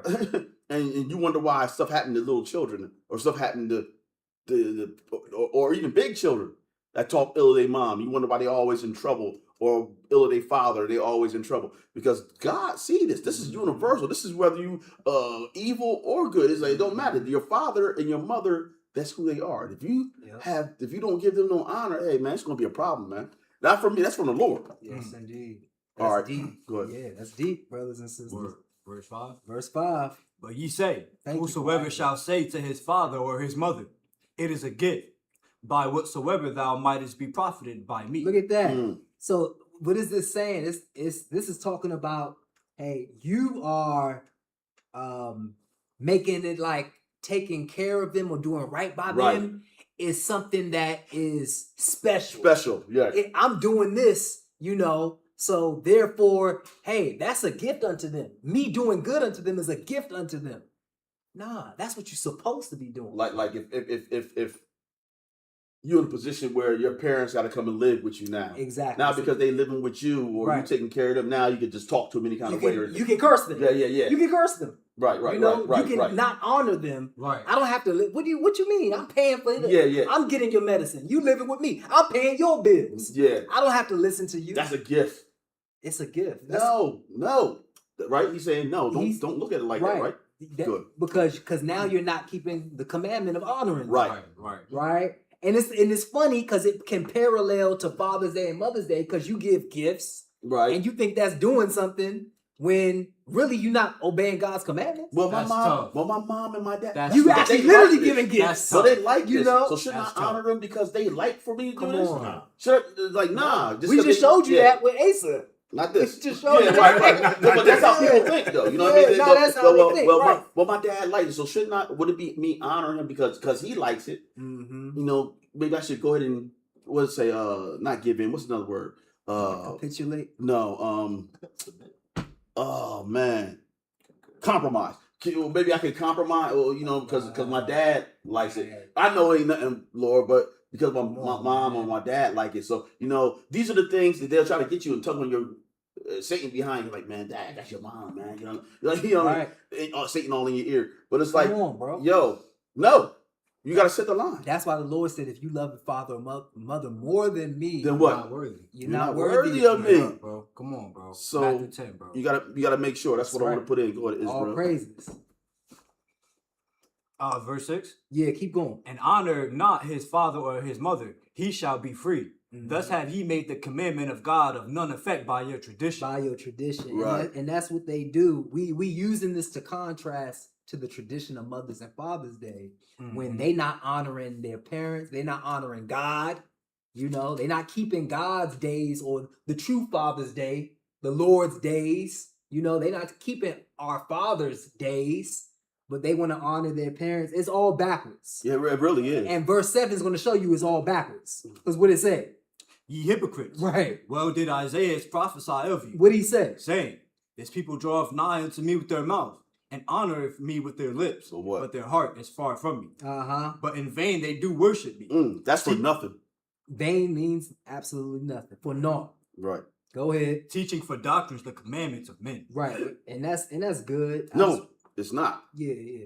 No, it's a bad thing, but he's not finished. But no, he's gonna no. I like the way that Mark go to the same place. Mark but 7. I like how Mark 7 says this because it is. It's a thought. You willingly do this. Just go to Mark 7. I like that. And put do that. We're gonna pick it right up from where he said, "You hypocrites, you worship me in vain." Nice. Pick it up at verse 7. Well, pick it up at verse 6. Mark 7 and verse 6. Talking about the same thing, but this hits a little bit more harder the way that he said it. You know what I'm saying? Because this is what they really doing. He gonna give you a little bit more insight of how people, what the mindset of people really are. Pick it up at verse 6, bro. It says, he answered and said unto them, well have Isaiah prophesied of you hypocrites, as it is written, this people honoreth me with their lips, but their heart is far from me. Howbeit in vain do they worship me, teaching for the doctrines, the commandments of men. Teaching for doctrines, the commandments of men, like Father's Day, Mother's Day. You know what I'm saying? That's a doctrine. This is every year. I got to get this. This is doctrine. This is a way of life, right? Not to mention on a Sunday. On Sunday. It's always on Sunday. Man, the Lord, you're honoring the Lord when you honor me. That's what we say. No, I'm honoring you by telling you to stop doing this. Well, I'm not doing it because it's against him. But so when you tell them that, you tell other people this, and they want to hold to the traditions, the Lord is showing you their mind for it. Yep. Verse 8. For laying aside the commandment of God. So they laying aside the commandment of God to do what? You hold the tradition of men as the washing of pots and cups. You're holding the traditions of men. So you won't come to Passover. You won't keep the Sabbath day. Shoot. You won't even do wrong right. You don't even go to church on Sunday. Who he is? You don't even do wrong right. At least do wrong right. Oh. You know what I'm saying? Shout out, Brother Bowie. Shout out to the elder. Yes, sir. You won't even do wrong right. Come on.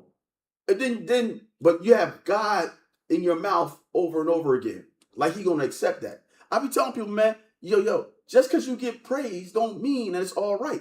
If my wife praises me all the time, you're just the best husband. You know what? I love you. I do everything for you. But if she go out and sleep with another man and take my money and trashing my name all around the world, but come back and be like, you're the best husband. I'm like, get out of my face, yo. What does your praise mean to me? If you're not obeying me, if you're not doing, so that's the same thing. That's how the Lord look at it, because we His wife. We got His name. That's why His name is took off us. You know what I'm saying? And we just call him nigger and all this other kind of stuff around this world, coon and all the other kind of expletive. You know what I'm saying? So now listen. That's what. Why? For laying aside the commandment of God, ye hold your traditions of men, as washing of pots and cups and many other things such alike. Verse 9. And he said unto them, full well ye reject the commandment of God. Oh my gosh. That ye may keep your own tradition. That's it. That's all I wanted.